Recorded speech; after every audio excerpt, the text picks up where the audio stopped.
You just asked your refrigerator what's for dinner, and somewhere in a server farm outside Phoenix, a machine you'll never meet just updated your psychological profile. Not your search history, not your shopping cart, your psychology. The cadence of your voice when you asked the question, the time of day. The fact that you asked at all, instead of just opening the door like your grandparents did. Every single one of those data points just got logged, analyzed, and sold before you even finished speaking. And here's the thing that should keep you awake tonight. The refrigerator was the cheap part of the deal. You are the product. You have always been the product. But now, for the first time in human history, the product has invited the factory into its own home and is paying for the privilege. We need to talk about what just happened to the American house, not the McMansion with the 3-car garage, not the craftsman bungalow with the wraparound porch. The house as a concept. The house as the last physical space on Earth where you were supposed to be free from surveillance, from commerce, from the endless grinding machinery of extraction. That house just died, and you killed it. You killed it with a voice assistant, with a smart thermostat, with a doorbell that has a better camera than the one Spielberg used to shoot Jaws. You killed it because someone convinced you that convenience was the same thing as freedom, and you believed them because you were tired and they made it so easy. But let's start where every good detective story starts. Let's start with the body. Let's start with what they took from you. The American home used to be a black box, a void, a place where capitalism stopped at the welcome mat because there was no economic mechanism to see inside. When you closed your front door in 1955, you disappeared. Not from the world. You still existed. You still went to work, bought groceries, paid taxes. But the interior space of your life, the conversations at the dinner table, the arguments in the bedroom, the quiet desperation of 3 a.m. when you couldn't sleep, all of that was invisible to the market.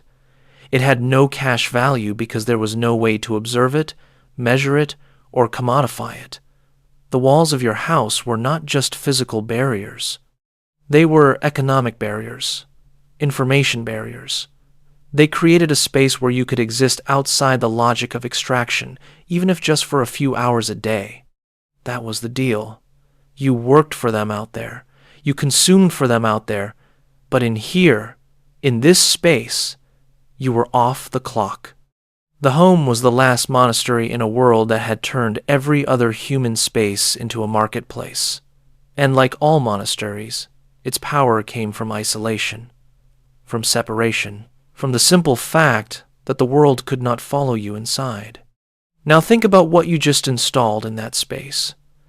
A device that listens constantly, that records constantly, that transmits constantly.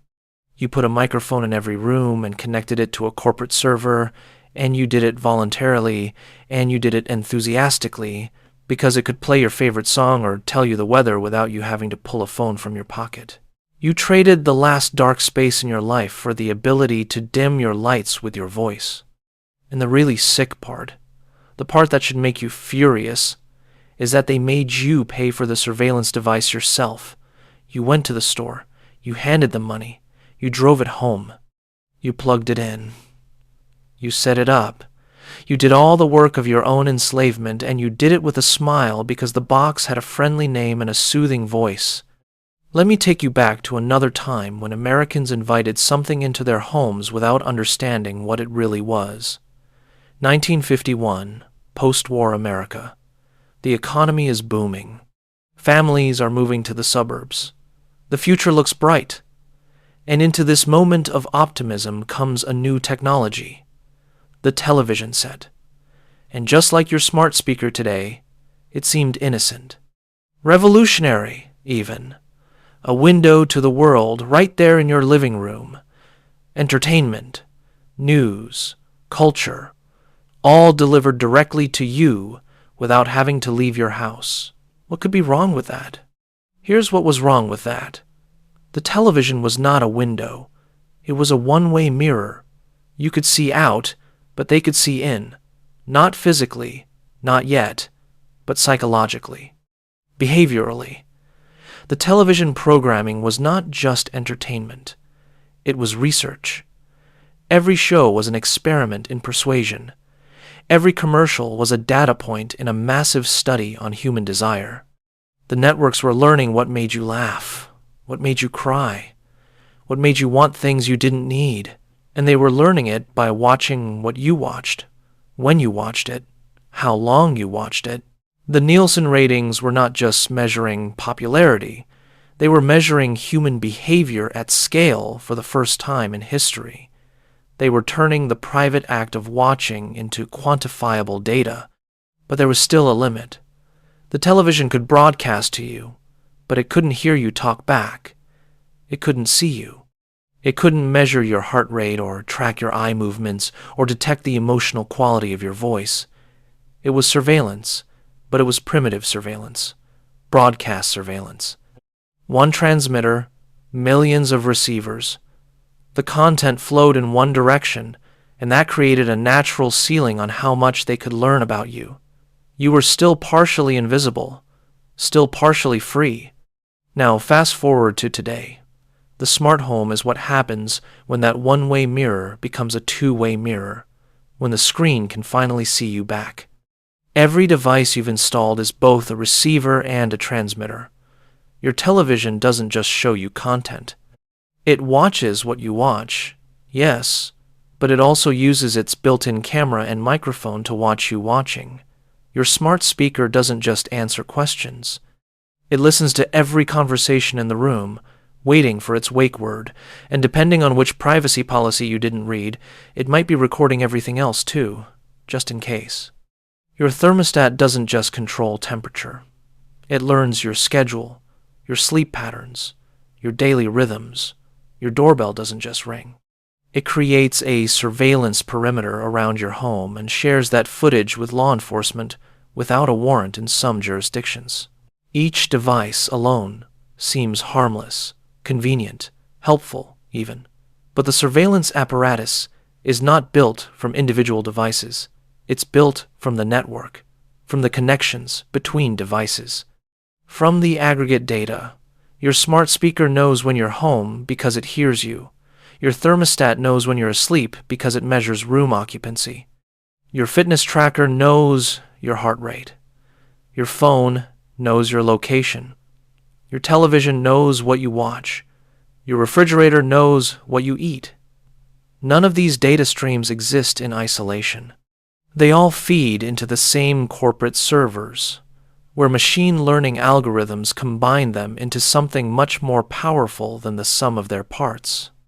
A complete psychological and behavioral profile that updates in real time and predicts your future actions with terrifying accuracy. This is not paranoia. This is not conspiracy theory. This is just how the technology works. Every device manufacturer will tell you this in their privacy policy, buried on page 47 in language designed to be technically accurate but practically incomprehensible. They will tell you that they collect data, that they share data with partners, that they use data to improve services. What they will not tell you, because they legally don't have to, is what that actually means in practice. What it means is that every moment of your domestic life is now legible to the market in ways that would have been science fiction 20 years ago. What it means is that the home is no longer a private space. It is a data collection facility that you maintain at your own expense. And here's where it gets darker. Here's where we need to talk about what they do with all this data. Because it's not just about selling you things, though that's certainly part of it. It's about something much older, much more fundamental to how power works. It's about prediction, about control, about knowing what you're going to do before you do it and shaping the environment so that your choices, which feel free, which feel spontaneous, are actually guided toward outcomes that benefit them, not you. Let me take you back further, back to the origins of modern consumer capitalism, back to the 1920s. Edward Bernays, nephew of Sigmund Freud, father of public relations, is standing in a room full of powerful men, corporate executives, advertising moguls. They have a problem. The American economy had just figured out how to mass-produce goods at an unprecedented scale. Factories could now create more products than people actually needed, more cars than necessary, more clothes than necessary, more everything than necessary. And this created an economic crisis, not a crisis of scarcity, a crisis of abundance. If people only bought what they needed, the whole system would collapse, the factories would close, the workers would lose their jobs, the investors would lose their fortunes. So Bernays proposed a solution, a radical solution. Don't sell people what they need, sell them what they desire. And more importantly, create new desires. Manufacture wants that didn't exist before. Use the techniques of psychology, of propaganda, of mass persuasion to transform the American consumer from a rational actor who bought things for utility into an emotional actor who bought things for identity, for status, for the feeling of happiness that the purchase would supposedly bring. Turn consumption into a psychological need. Turn shopping into therapy. Turn products into symbols of the self. And it worked.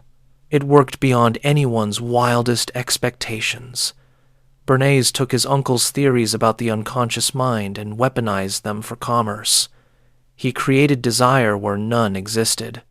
He made women smoke cigarettes by calling them torches of freedom and linking them to women's liberation.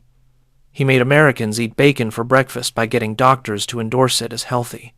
He turned consumption into a patriotic duty, a form of self-expression, a path to happiness. He built the psychological infrastructure of modern capitalism, and we have been living inside it ever since. But Bernays had a problem, the same problem every propagandist has: limited information. He could broadcast messages. He could craft campaigns. He could manipulate desire at scale. But he couldn't see the results at the individual level. He couldn't measure whether his techniques worked on you specifically. He couldn't adjust his approach in real time based on your unique psychology. He was flying blind, making educated guesses based on aggregate data and hoping for the best. Mass persuasion was powerful, but it was also inefficient, wasteful, imprecise. The smart home solves that problem. The smart home is what Bernays would have built if he had the technology. It is the closing of the loop, the completion of the circuit. Now they don't have to guess what you want. They can measure it. They can observe your behavior in your most private moments and use that data to construct a model of your mind. And once they have that model, they can test it. They can run experiments. They can show you different advertisements, different products, different messages, and measure which ones work best on you specifically. Not on people like you, on you. Individual persuasion at scale. That's the promise of the smart home. That's what they built. Your smart speaker is not a convenience device. It is a Bernays machine, a persuasion engine embedded in your domestic space. And the truly insidious part is that you can't see it working. The manipulation is invisible. When you ask your speaker to order paper towels and it recommends a specific brand, you think you're making a choice. You're not. That recommendation was calculated. It was based on your purchase history, your voice patterns, your demographic profile, your psychological vulnerabilities. The algorithm knows that you tend to buy premium brands when you're stressed. It knows that you're more likely to accept suggestions in the morning than the evening. It knows 1,000 things about you that you don't know about yourself, and it uses that knowledge to guide you toward decisions that benefit the company, not you. This is behavioral modification, classical conditioning, Pavlovian training. And it happens so subtly, so gradually, that you never notice the leash being attached. You just start behaving differently, buying differently, thinking differently. And you believe it's your choice because the manipulation is invisible and the prison is comfortable. Now let's talk about what happens when this technology spreads beyond the home. Because it already has. The same sensors, the same algorithms, The same surveillance infrastructure that exists in your house now exists in your car, in your workplace, in the grocery store, on the street. The smart city is just the smart homes scaled up to municipal size. Cameras on every corner, sensors in every lamppost, facial recognition at every intersection, and all of it feeding into the same corporate databases, building the same psychological profiles, enabling the same behavioral control. China is already there. The social credit system is not some distant dystopia. It is operational right now. Your behavior is monitored constantly. Your purchases, your movements, your social connections, your online activity. All of it gets fed into an algorithm that calculates your trustworthiness, your compliance, your value to the state. And that score determines what you can do, where you can travel, what jobs you can have, whether your children can attend good schools. Step out of line and your score drops. Get locked out of society. The panopticon is complete. And before you say, that could never happen here, look around. Look at what you've already accepted.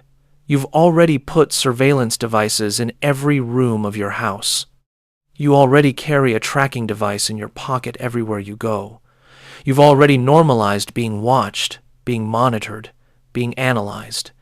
The infrastructure is in place. The data is being collected. The only difference between here and there is what they choose to do with it. And that choice is not made by you. It's made by corporations and governments whose interests do not align with yours. So what do you do? How do you escape a prison that you built yourself? How do you reclaim privacy in a world that has made surveillance the price of participation? The answer is going to disappoint you because it's not easy and it's not convenient and it requires sacrifice. Real sacrifice. The kind that actually costs you something. You have to leave. Not physically. You can't move to a cabin in the woods. That's not realistic for most people, and it's not the point anyway. You have to leave psychologically. You have to decouple your sense of self from the need for convenience, from the addiction to frictionless living. You have to relearn how to exist in physical space without digital mediation. And that means removing the devices, unplugging the smart home, turning your house back into a black box, a void, a space where the market cannot see.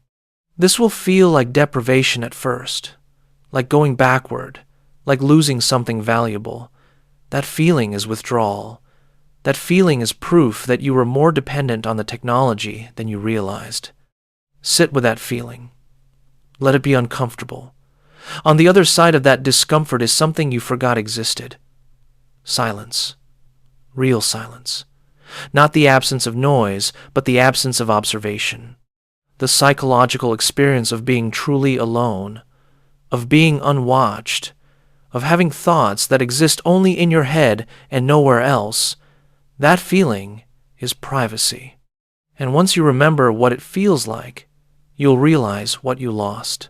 Start small if you have to. Unplug the smart speaker. Just for a week. See what happens.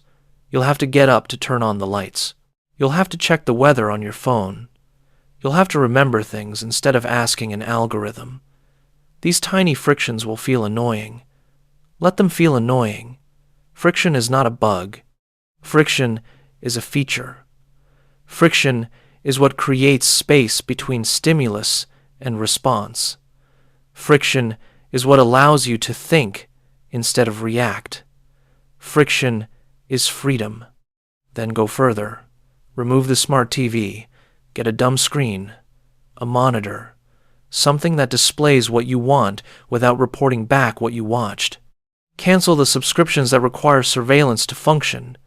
Yes, you'll lose access to some content. That's the point.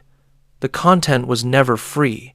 You were paying with data, with attention, with a complete mapping of your psychological interior. Was it worth it? Really? Remove the fitness tracker. Your body does not need to be quantified to be healthy. You do not need to gamify your existence to have value. The metrics are not helping you. They are helping the algorithm learn how to manipulate you more effectively. Move for the sake of moving. Sleep for the sake of sleeping. Exist for the sake of existing, without measurement, without optimization, without the constant surveillance of your own biology. This is not Luddism. This is not anti-technology. This is about understanding what technology actually does versus what it promises to do. A hammer is technology. A knife is technology. These tools extend your capabilities without demanding access to your inner life. A smart home is not a tool. It is a parasite. It takes more than it gives. And the only way to remove a parasite is to cut it out completely. Halfway measures don't work. You can't negotiate with a system designed to extract everything you have. The final step is the hardest.